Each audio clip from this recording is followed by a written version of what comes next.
palavra refugiado diz respeito a uma pessoa que sai de seu país de origem, não por livre e espontânea vontade, e sim por uma série de fatores.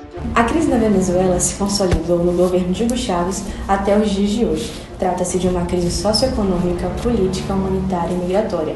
Os venezuelanos sofrem com a violência, perseguição política, autoritarismo, alta inflação, falta de liberdade, escassez de alimentos e medicamentos. E esses fatores forçam os venezuelanos a se refugiarem em outros países, como o Brasil, em busca de sobrevivência e condições de vida dignas. Eu comecei trabalhando como zeladora numa empresa. Eu cheguei lá e eles me pediram carteira de trabalho, registro, comprovante de residência, só que eu não sabia o que era isso, não sabia onde conseguir também. E aí eles me contrataram, fiquei muito feliz porque deu certo. Eles me deram um quartinho, ficava no depósito, e me ofereciam comida, uma refeição por dia e água. Fiquei trabalhando lá por 4 meses sem receber. E eles disseram que iriam me pagar o pagamento de todos os meses quando eu entregasse os documentos. Só que eu entrei em contato com o Ministério do Trabalho e não tive resposta. Então eu resolvi pedir demissão porque eu vi que eu estava sendo explorada e não ia receber. Chegar ao país de destino é apenas uma das etapas da vida do atual refugiado. Para que o imigrante seja reconhecido como tal, é necessário enviar uma solicitação para o Comitê Nacional dos Refugiados, a chamada CONARE.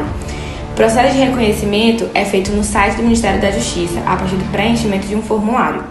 Todas as etapas podem ser acompanhadas pela internet, mas para o processo começar a tramitar, o solicitante deve comparecer pessoalmente a uma unidade da Polícia Federal.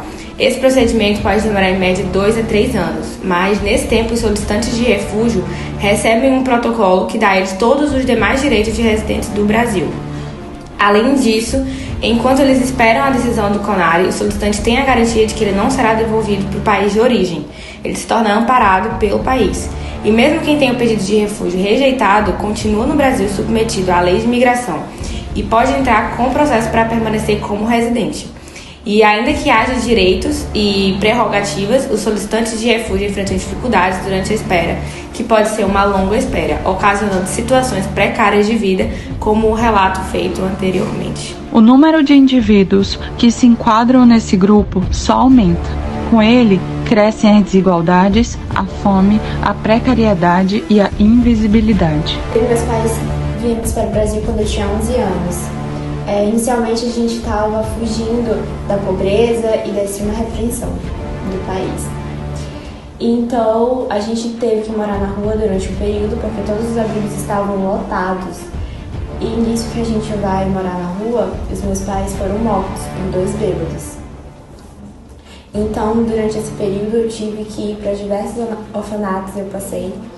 E quando chegou o momento em que eu fui para a escola, porque eu consegui, pela uma tia que estava trabalhando lá no orfanato, ela conseguiu uma vaga para mim, eu sofri bullying por parte dos meus colegas por conta da minha origem, por ser venezuelana. Então eu relatei tudo, a diretora tudo o que estava acontecendo e ela não ligou, disse que era para ignorar, então eu fui para a delegacia, falei que estava acontecendo. Mais uma vez foi ignorada pelo delegado, falando que se de alguma forma eu não tinha ocasionado aquilo. E durante esse período eu estou atualmente sem estudar e não sei o que eu vou fazer. Observa-se um crescente número de refugiados no Brasil e é necessário um acolhimento prioritário para as crianças e adolescentes, pois são indivíduos de grande vulnerabilidade e fragilidade social. Esses menores, eles estão inseridos dentro de um contexto de violação de seus direitos, onde muitas vezes não têm acesso à educação, à saúde e não estão exercendo o seu direito básico de criança. Então é necessário que a sociedade ela desenvolva um olhar mais humano para esses refugiados que muitas vezes são invisibilizados dentro da sociedade. Pois a partir do momento que a gente desenvolver esse olhar mais humano e mais crítico para essa questão tão séria, conseguimos desenvolver políticas públicas com maiores eficiências para que esses indivíduos tenham a garantia de seu direito e que as crianças possam se sentir mais acolhidas e protegidas.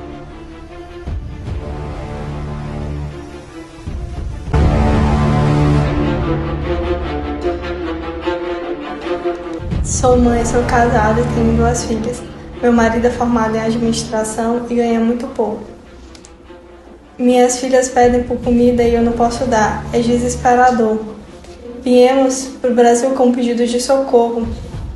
Atravessamos a fronteira com a Venezuela andando porque não tínhamos condições de pagar transporte. O medo é que seríamos deportados, mas graças a Deus deu tudo certo.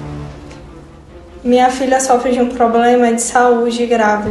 Estamos esperando a resposta do governo brasileiro para que ela possa fazer o tratamento. Meu marido passou por uma entrevista de emprego e está esperando ser chamado. Espero que dê tudo certo para a gente aqui no Brasil e que nós possamos trazer os outros familiares que sofrem na Venezuela. O trabalho do Acnur no Brasil é pautado pelos mesmos princípios e funções que em qualquer outro país: proteger esses refugiados e promover soluções duradouras para seus problemas. Por isso, eles deveriam dispor de proteção do governo, podendo obter documentos, trabalhar, estudar e exercer os mesmos direitos de qualquer cidadão estrangeiro legalizado no país. Nossos esforços são voltados a transformar políticas e serviços que afetam essas pessoas deslocadas e apátridas a nível nacional, regional e global. Por isso, a nossa agência entende que a proteção e a integração dessa população é responsabilidade compartilhada entre diferentes atores públicos, privados, organizações não governamentais, academia, instituições e agências internacionais, e que apenas através de estratégias conjuntas entre si podem promover respostas integrais às necessidades da população refugiada. Sair fugido e com a incerteza se vai encontrar um lugar melhor ainda é a triste realidade de uma parcela significativa da população mundial. Esse documentário tem como objetivo representar, por meio de 3 histórias ficcionais, a realidade de aproximadamente 82,5 milhões de pessoas que deixam seus locais de origem por causa de uma crise econômica, política ou religiosa, na esperança de encontrar segurança e zelo em outra pátria, o que infelizmente não ocorre.